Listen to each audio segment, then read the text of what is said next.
Hi எல்லாரும் எப்படி இருக்கீங்க? வெல்கம் டு தமிழ் சமையல். இன்றைக்கி நம்ம முட்டை குழம்பு எப்படி செய்யலான்னு பார்க்கலாங்க.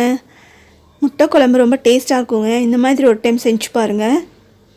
இந்த முட்டை குழம்பு வந்து சாதம், அப்புறம் சப்பாத்தி, பூரி, தோசை, இட்லி எல்லாத்துக்குமே நல்லாயிருக்குங்க.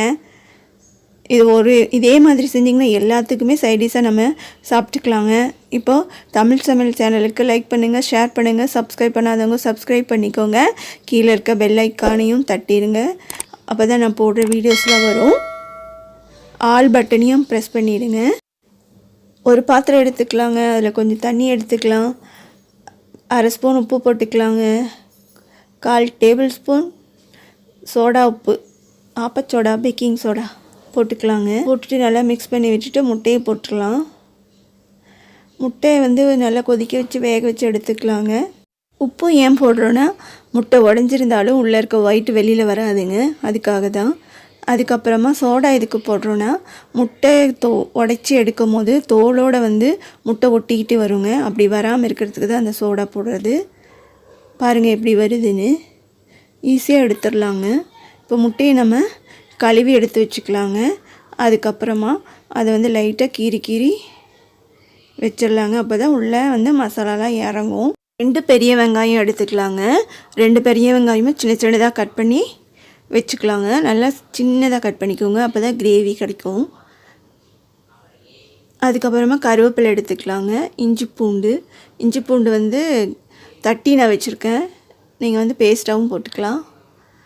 அப்புறம் 2 தக்காளி, அப்புறம் 1 ஸ்பூன் கசகசா, 4 முந்திரி பருப்பு, கொஞ்சமாக தேங்காய், 1/4 மூடி தேங்காய்.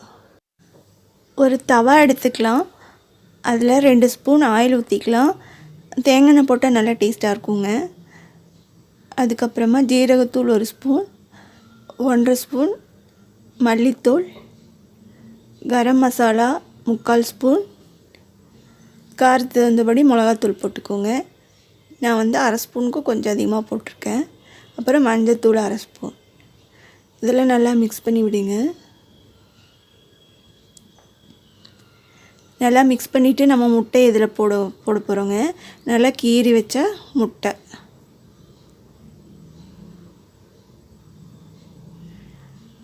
முட்டையை போட்டுட்டு நல்லா கிளறி விடுங்க.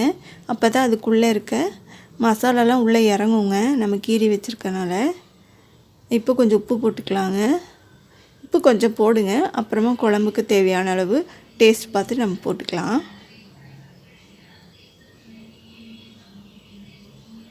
நல்லா முட்டை நல்லா ஃப்ரை ஆனதுக்கப்புறம் எடுத்துடலாங்க. கொஞ்சம் எண்ணெயில் நல்லா ஃப்ரை ஆகட்டும்.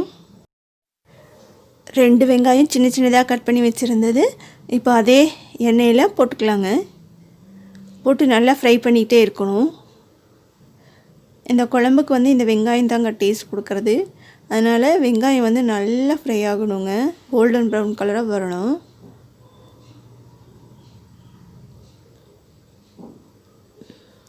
நல்லா ஃப்ரை பண்ணிகிட்டே இருங்க. இப்போ அடுத்து நம்ம இஞ்சி பூண்டு தட்டி போட்டுக்கலாங்க. இஞ்சி கொஞ்சம் கம்மியாகவே போட்டுக்கோங்க. ஒரு சின்ன துண்டு போட்டால் போதும். இஞ்சி டேஸ்ட் பிடிக்காதவங்க இஞ்சி கூட ஸ்கிப் பண்ணிக்கலாம். நீங்கள் இஞ்சி பூண்டு பேஸ்ட்டாகவும் போட்டுக்கலாம். எது போட்டாலும் நல்லா தான் இருக்கும். நல்லா மிக்ஸ் பண்ணி விடுங்க. இஞ்சி பூண்டோட பச்சை வாசனைலாம் போகிற வரைக்கும் நல்லா மிக்ஸ் பண்ணி விட்டுட்டே இருங்க. வெங்காயம் நல்லா ஃப்ரை ஆனதுக்கப்புறமா கருவேப்பிலை கொஞ்சம் போட்டுக்கலாங்க. கருவேப்பிலை போட்டு நல்லா ஃப்ரை ஆகட்டும். அதுக்கப்புறமா தக்காளி 2 தக்காளி, மீடியம் சைஸ் தக்காளி, அது வந்து நல்லா சின்னதாக கட் பண்ணி போட்டுக்கோங்க. அப்படி சின்னதாக கட் பண்ண முடியலன்னா மிக்சியில் கூட அரைச்சி இதில் போட்டுக்கலாங்க. இப்போ தக்காளி நல்லா வேகணும். தக்காளி நல்லா வேகிற வரைக்கும் நல்லா ஃப்ரை பண்ணிகிட்டே இருங்க. இப்போ நீங்கள் மிக்சியில் போட்டு அரைச்சி போட்டிங்கன்னா கொஞ்சம் கிரேவியாக இருக்கும். அப்புறம் கொஞ்சம் கொத்தமல்லி ஆட் பண்ணிக்கலாங்க. கொத்தமல்லி ஆட் பண்ணுறதுனால நல்லா வாசனையாக இருக்கும். நல்லா மிக்ஸ் பண்ணி விடுங்க. வெங்காயம் தக்காளி எல்லாமே நல்லா வெந்ததுக்கப்புறமா நம்ம அரைச்சி வச்சுருந்த தேங்காய், முந்திரி பருப்பு, கசகசா இது வந்து ஊற்றிக்கலாங்க. நல்லா நைஸாக அரைச்சிடுங்க. அதுக்கப்புறமா இது வந்து எண்ணெய் வந்து பிரிஞ்சு வர அளவுக்கு நம்ம நல்லா வதக்கி எடுத்துக்கலாம். நல்லா ஃப்ரை பண்ணிகிட்டே இருங்க.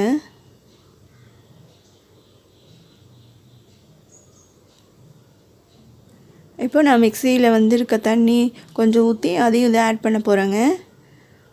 ஏன்னா அதில் கொஞ்சம் தேங்காயெலாம் இருக்கும் இல்லைங்களா, அதை நல்லா அலசி இதில் ஊற்றிக்கலாம்.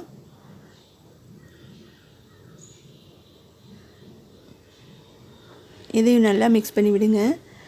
அதுக்கப்புறமா இந்த குழம்புக்கு தேவையான அளவுக்கு தண்ணி ஆட் பண்ணிக்கலாங்க. தண்ணி வந்து நல்லா கொதிக்க வச்சுட்டு அந்த தண்ணி ஆட் பண்ணிக்கலாம்.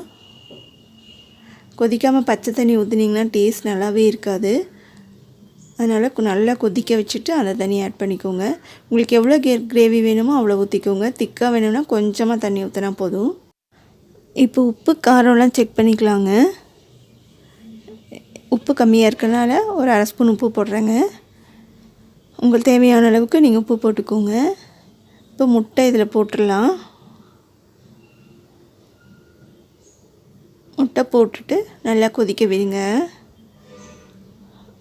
ஒரு 5 நிமிஷம் நல்லா மூடி போட்டு நல்லா கொதிக்கட்டும். மேலே கொஞ்சம் கருவேப்பிலை பிச்சு போட்டுக்கலாம். பிச்சு போட்டிங்கன்னா நல்லா வாசனையாக இருக்குங்க. அதுக்காக தான் பிச்சு போடுறது. மிளகுத்தூள் அரை ஸ்பூன் ஆட் பண்ணிக்கலாங்க. நீங்கள் காரம் செக் பண்ணிவிட்டு அதிகமாக காரம் வேணும்னா ஒரு ஸ்பூன் கூட ஆட் பண்ணிக்கோங்க. அது நீங்கள் டேஸ்ட் தகுந்தபடி பார்த்துக்கோங்க. இப்போ மல்லித்தழை போட்டுக்கலாங்க. கொத்தமல்லி போட்டுக்கலாம். அவ்வளோதாங்க, நம்மளுடைய முட்டை குழம்பு ரெடி ஆயிடுச்சு. இப்போ ஸ்டவ் ஆஃப் பண்ணிக்கலாங்க. வேறு பவுலுக்கு மாற்றிக்கலாங்க. இப்போ நம்மளுடைய முட்டை குழம்பு ரெடி ஆயிடுச்சு. இதை கண்டிப்பாக நீங்கள் செஞ்சு பார்த்துட்டு உங்கள் ஃபீட்பேக்கை கீழே இருக்க கமெண்ட் பாக்ஸில் கண்டிப்பாக சொல்லுங்கள். மறக்காமல் சொல்லுங்கள். பாருங்கள், பார்க்குறதுக்கு எவ்வளோ நல்லா இருக்குன்னு. நான் டேஸ்ட் பண்ணி பார்க்க போகிறேன். ரொம்ப அருமையாக இருக்குங்க முட்டை குழம்பு. தமிழ் சமையல் சேனலுக்கு லைக் பண்ணுங்கள், ஷேர் பண்ணுங்கள். சப்ஸ்கிரைப் பண்ணாதவங்க தயவு செஞ்சு கொஞ்சம் சப்ஸ்கிரைப் பண்ணிக்கோங்க. சப்ஸ்கிரைப் பண்ண எந்த காசெல்லாம் இல்லைங்க, ஃப்ரீ தான். அந்த பக்கத்தில் இருக்க பெல் ஐக்கானையும் ப்ரெஸ் பண்ணிவிடுங்க. அப்போ தான் நான் போடுற வீடியோஸ்லாம் வரும். நன்றி, வணக்கம். ஹாப்பியாக இருங்க.